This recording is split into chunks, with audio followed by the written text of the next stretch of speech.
중국은 한국전쟁을 미국에 맞서 북한을 도왔다고 해서 항미원조 전쟁이라 부릅니다. 그리고 이번 달 25일이 바로 중국의 항미원조 70주년 기념일이죠. 한국전쟁 당시 중국군이 압록강을 넘은 건 1950년 10월 19일이지만 중국은 첫 전투를 치른 10월 25일을 참전 기념일로 삼고 있습니다. 이에 따라 미국과 중국 간 갈등이 완화될 여지가 보이지 않는 상황에서 최근 중국이 한국전쟁 참전 70주년 기념식을 개최했는데요. 여기에서 시 주석은 미국과의 전쟁을 제국주의 침략에 맞선 전쟁으로 지칭하며 결사 항전의 전통을 계승해야 한다고 강조했습니다. 구체적으로 중국 언론에 따르면 시 주석은 한국전쟁에 대해 미국 정부는 국제전략과 냉전 사고에서 출발해 한국 내전에 무력 간섭했다며 미국은 중국의 경고를 무시하고 38선을 넘어 전쟁의 불길을 중북 접경지역까지 끌고 왔다고 밝혔습니다. 그러면서 북한을 침범한 미국 전투기는 동북 지역을 여러 차례 폭격했다며 전쟁의 책임이 미국에 있음을 여러 차례 강조하기도 했죠. 또한 미국이 한국전쟁에서 38선 북쪽으로 계속 진격한 것을 두고는 침략으로 규정하면서 제국주의 침략자의 전쟁의 불꽃이 신중국의 진문화까지 다가왔다며 북중 접경 지역을 중국의 진문으로 표현하기도 했습니다. 이는 현재 중국이 북한을 미국의 완충지대로서 고려하고 있다는 점이 드러나는 대목이죠.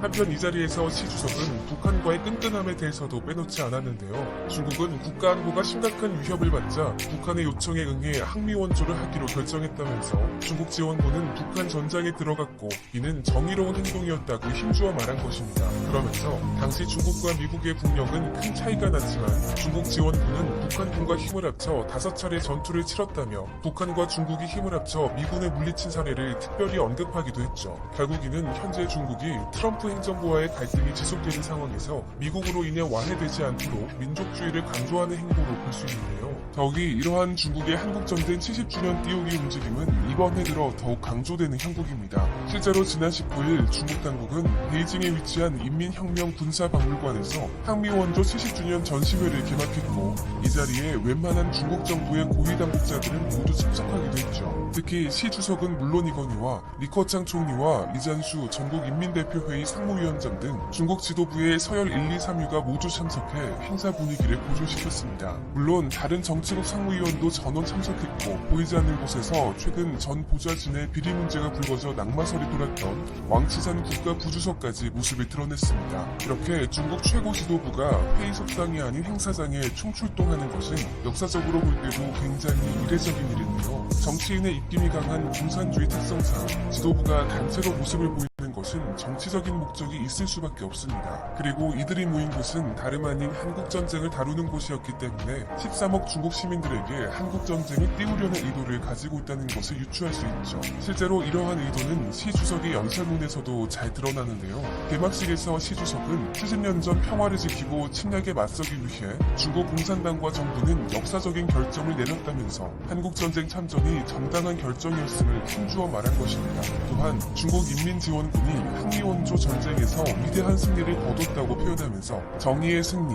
평화의 승리, 인민의 승리라는 말까지 사용했죠. 결국 이러한 시 주석의 연설은 자신들은 정의이고 평화인 반면 미국을 향해서는 불의이자 재앙이라고 간접적으로 비난한 것이라고 볼 수 있습니다. 이처럼 현재 중국은 한국전쟁을 미국의 동아시아 침략에 맞서기 위한 위대한 저항으로 해석하고 있는 것을 알 수 있는데요. 실제로 한국전쟁과 관련해서 중국 당국은 미국이 한국과 일본은 물론 대만까지 군사적으로 영향력을 행사하려고 했고 한국전쟁이 일어난 뒤에는 한반도와 중국의 접경지역인 중국 동북지역까지 전투기 포격 등 공격을 벌여왔다는 근거를 대고 있습니다. 이러한 이유로 중국은 항미 원조 전쟁을 가리켜 혈맹인 북한을 돕는 것은 물론 미제의 침략으로부터 중국을 지키기 위한 전쟁으로 바라보고 있는 것이죠. 그리고 여기에서 더욱 주목해서 볼만한 점은 시 주석이 미국을 가리켜 적이라는 표현을 사용했다는 점입니다. 이날 시 주석은 참전한 인민지원군의 혁명 정신을 모두 배우라고 강조하면서 위대한 항미 원조 정신은 중국 인민이 모든 시련과 모든 강대한 적을 이겨내도록 할 것이라고 역설했습니다. 이는 70년 전 한국전쟁 시기의 혁명 정신을 지금도 이어가자는 의미의 발언인데 중국 젊은이들에게는 크게 와닿지 않는 주제인데요. 그럼에도 불구하고 시 주석이 13억 중국인들에게 항미 원조 정신을 강조했다는 것은 최근 미국과 중국의 갈등 상황 속에서 미국을 강대한 적으로 생각하고 있는 중국 당국의 생각을 엿볼 수 있는 부분입니다. 결국 시 주석이 이런 기조를 보이자마자 역시나 중국 관영 매체들은 대대적으로 한국전쟁 띄우기에 들어갔습니다. 중국 공산당 기관지 인민일보는 웨이보 계정을 통해 포스터 한 장을 올렸는데 이 포스터에는 압록강을 건너고 있는 중국 인민지원군 부대의 행렬이 담겨 있었죠. 여기에 더해 인민일보는 1950년 오늘 중국 인민지원군은 항미원조 전쟁의 전장으로 달려갔다면서 19만 7,653명의 열사들에게 우리는 절대 잊은 적이 없다고 알린다라는 내용의 글을 올렸습니다. 게다가 관영 CCTV 역시 한국전쟁 띄우기에 합세한 모습인데요. 지난 12일부터 한국전쟁 관련 특집 프로그램을 계속해서 방영하고 있는 것입니다. 이 프로그램은 항미원조 보가위국이라는 제목의 29자 기록 영화로 황금 시간대인 저녁 8시 중국 전역에서 볼 수 있도록 하고 있죠. 또 18일부터는 평화를 위하여라는 제목의 또 다른 다큐멘터리 6부작도 방영을 시작했습니다. 이렇게 한국전쟁을 이용해 반미 분위기를 고조시키고 있는 중국 당국이지만 시민들에게 한국전쟁에 대해서 절대 말하지 않은 사실이 있습니다. 그것은 바로 한국전쟁이 북한의 남침으로 일어났다는 점입니다. 실제로 중국에서 방영되는 다큐멘터리들은 한국전쟁의 시발점에 대해 오랜 시간 국지적 무력 충돌과 마찰이 빚어지면서 전쟁으로 번졌다거나 커다란 폭격 소리가 조선반도의 내전이 시작됐음을 알렸다는 식으로 뭉뚱그려 표현하고 마는데요. 이에 대해 국내 언론과 전문가들은 현재 중국 당국이 하고 있는 대대적 선전의 주 목적이 애초에 한국전쟁의 책임을 미국으로 돌리는 것이기 때문에 우발적으로 전투가 시작된 것처럼 포장하려는 의도라고 분석하고 있습니다. 따라서 최근 시 주석의 이러한 행동은 미국의 대선 이후 미중 갈등 국면을 의식한 것으로 볼 수 있습니다. 중국에서는 지난 4년간 트럼프 대통령 집권으로 미국이 중국을 바라보는 시각이 급격히 바뀌었고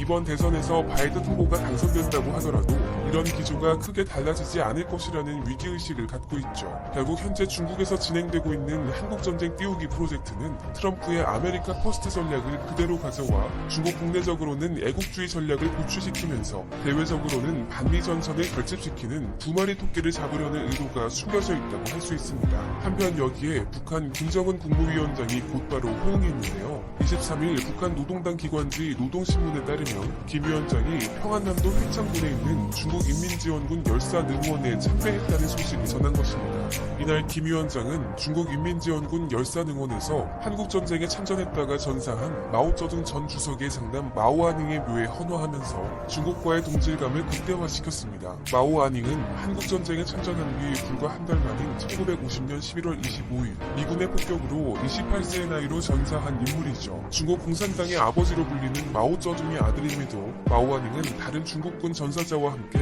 평안남도 회창군에 있는 인민지원군 열사묘에 묻혀있는데요. 그는 당시 사령관 역할을 맡았던 홍더화이의 러시아어 통역과 행정 업무를 하던 중 미군의 공습으로 사망한 것으로 알려져 있습니다. 이에 따라 마오아닝의 참전 배경은 현재까지도 중국에서 애국주의를 고취시키기 위한 단골 소재로 사용되고 있는데요. 70년 전 중공군이 한반도에 불법 개입하기 시작했을 당시 사령관 펑더화이는 마오쩌둥의 아들이 참전하는 것을 걱정했지만 정작 마오쩌둥은 마오아닝 역시 인민의 아들이기 때문에 마땅히 항미 원조 전쟁에 나서야 한다면서 그의 참전을 막지 않았습니다. 또한 마오아닝의 전사 소식을 들은 후에도 마오쩌둥은 해외 파병 중 전사한 중국 인민지원군은 현지에 묻힌다는 전통을 깨지 않겠다면서 만약 자신의 아들이라는 이유로 마오아닝의 시신만 되찾아온다면 다른 전사자들과의 형평성에도 어긋난다며 북한에 묻을 것을 지시했다는 사실도 널리 알려져 있죠. 결국 이러한 마오아닝의 특별한 배경으로 인해서 북한과 중국이 혈맹임을 강조할 때마다 양국 지도자들은 그의 묘를 찾는 행보를 보여주었는데요. 실제로 지난 2009년 10월 북한을 방문한 당시 원자바오 중국 총리가 찾은 곳 중 가장 주목받은 장소는 바로 마오아닝의 묘였습니다. 이때 원 총리는 묘 앞에서 이제 조국은 강해졌고 인민은 행복해졌다며 편히 쉬십시오라고 감정에 북받친 목소리로 위로했고 당시 중국 언론은 이 장면을 가장 공들여 보도했었죠. 때맞춰 중국 관영 CCTV도 그의 이름을 제목으로 해 조명하는 34부작 특별 드라마 마오아닝을 방송했습니다. 그만큼 마오아닝은 북중 관계의 상징적 존재인 셈인데요. 게다가 최근 김 위원장은 북한과 인접한 중국 랴오닝성 선양의 열사릉과 단둥시 항미 원조 기념탑에도 화환을 보냈습니다. 북한 매체에 따르면 화환에는 김 위원장의 이름과 함께 중국 인민지원 열사들은 영생할 것이다라는 문구를 새긴 것으로 알려졌는데요. 이곳에는 주중 북한 대사와 중국에서 사업을 하는 북한 간부들, 중국 공산당 중앙위원회 대외연락부 및 야오닝성 선양과 단둥시 간부들이 참석했죠. 이에 따라 중국에서 가장 민족주의 성향이 강한 환구시보의 편집장 후시진도 관련 논평을 냈습니다. 특히 후시진은 김 위원장의 참배 사진과 함께 한국전쟁에 대해 중화인민공화국의 지원군이 무례한 미군들을 38선 남쪽으로 격퇴한 전쟁이라고 표현하면서 새롭게 건설된 중국의 위신을 세웠다는 점을 강조했습니다. 결국 현재 김정은 위원장까지 직접 나서서 중국에서 진행되고 있는 한국전쟁 띄우기 전략에 동조하는 것을 볼 때 북한 역시 중국의 기대는 전통적인 전략을 구사하고 있는 것으로 볼 수 있는데요. 실제로 2년 전 북미 정상회담 전후에도 김정은 위원장은 시 주석과 여러 차례 정상회담을 갖고 대미 전략을 논의한 바 있습니다. 현재 미국 내에서 바이든 후보가 당선될 가능성이 높아지는 상황에 따라 불가피하게 대미 전략을 수정하게 된 김정은 위원장 입장에서 현재 가장 믿을 수 있는 나라는 중국뿐이겠죠. 더군다나 22일 바이든 후보가 직접 TV 토론에서 김정은을 폭력배라고 지칭하면서 김정은에게 정당성을 부여한 트럼프 대통령과 함께 묶어 강도 높은 비판을 내놓았는데요. 그러면서 핵 없는 한반도를 위해 그가 핵 능력을 축소하는 데 동의하는 조건을 전제로 했을 때에만 김 위원장과 만나겠다는 뜻을 밝힌 만큼 김정은 위원장의 대미 전략 변화 방향은 중국과 발을 맞추는 것 외에는 마땅히 없어 보이는 것도 사실입니다. 한편 중국은 북한 외에도 러시아를 끌어들여 반미 삼각연대를 구축하고 싶어할 가능성도 높습니다. 마침 푸틴 대통령도 최근 중국과의 군사동맹에 대한 언급을 했죠. 지금 당장 중국과의 군사동맹은 필요 없지만 향후 가능성까지 완전히 배제할 수는 없을 것이라고 밝히면서 미국에 대항하는 연합전선 구축 가능성을 열어놓은 것입니다. 그러면서 푸틴 대통령은 시간이 지나면서 중국과의 관계가 어떻게 발전하는지 보게 될 것이고 그걸 배제하지는 않을 것이라고 언급했는데요. 이에 대해 러시아 언론들도 러시아와 중국의 관계는 전례 없이 높은 수준을 달성했으며 우리는 서로 매우 깊은 신뢰를 가지고 있다는 푸틴 대통령의 발언에 주목하면서 양국 군사협력 관계가 더 강화될 것이라는 분석을 내놓기도 했습니다. 지금까지 러시아는 계속해서 중국과 우호적인 관계를 유지하려고 노력해왔습니다. 또한 앞으로 러시아와 중국의 관계가 나빠질 것이라고 판단하기에도 무리가 있기 때문에 미국에 대항해 양국이 군사동맹을 맺을 가능성은 높을 수밖에 없습니다. 북한과 중국 그리고 러시아의 삼각연대는 미국을 중심으로 하는 한미 일과의 동북아시아 지정학적 관계에서 끊임없이 등장해왔습니다. 북한 문제가 국제적으로 이슈가 될 때마다 중국과 러시아는 유엔 등 국제 무대에서 미국에 반대하는 연합전선을 자주 구축해왔죠. 미국 대선 이후 국제정세 변화에 민감하게 반응할 러시아 역시 중국 그리고 북한과 계속해서 함께할 필요성은 여전히 존재하는 만큼 앞으로 미중 갈등의 연장선상에서 벌어지는 동북아 정세도 관심 있게 지켜봐야 할 것으로 보입니다.